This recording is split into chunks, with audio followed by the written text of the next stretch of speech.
Cette vidéo illustre bien la progression des différents exercices menant au virage coupé. Le premier se nomme la guirlande phase avancée. Il consiste à faire une traversée en alternant le dérapage et la mise à quart. Tout d'abord, le planchiste amorce le dérapage par un léger pivot de la planche. Lorsque la vitesse est suffisante, il monte sur la quart en augmentant légèrement son angle de prise de quart et en abaissant son centre de gravité. Ces deux mouvements simultanés, ainsi qu'une pression égale sur les deux pieds, permettront au planchiste de tracer un arc de virage dans la neige et de remonter légèrement dans la pente jusqu'à ce qu'il n'ait plus de vitesse.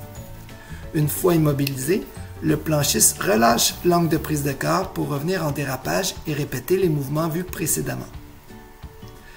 L'exercice de la guirlande permettra au planchiste de ressentir la différence entre déraper sur la neige et couper la neige. À noter que la trace laissée dans la neige sera large lors du dérapage et mince lors de la mise à quart.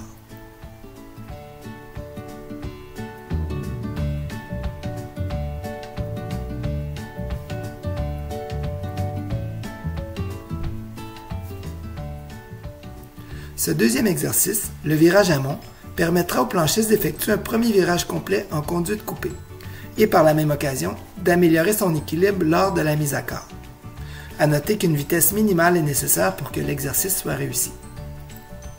Ce troisième exercice que l'on nomme transit permettra d'enchaîner deux virages coupés. Le changement de quart se fait lors de la traverse entre les deux virages.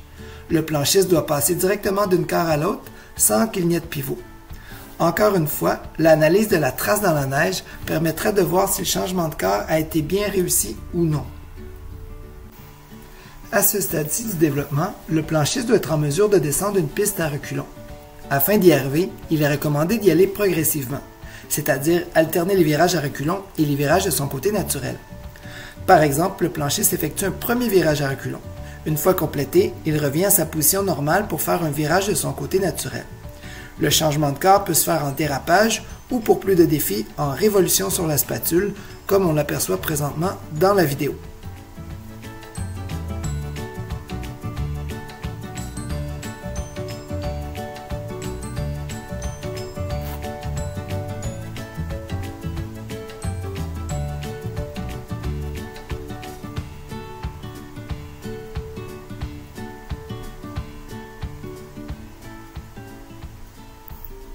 La dernière étape de la progression constitue enchaîner les virages coupés sur une pente facile.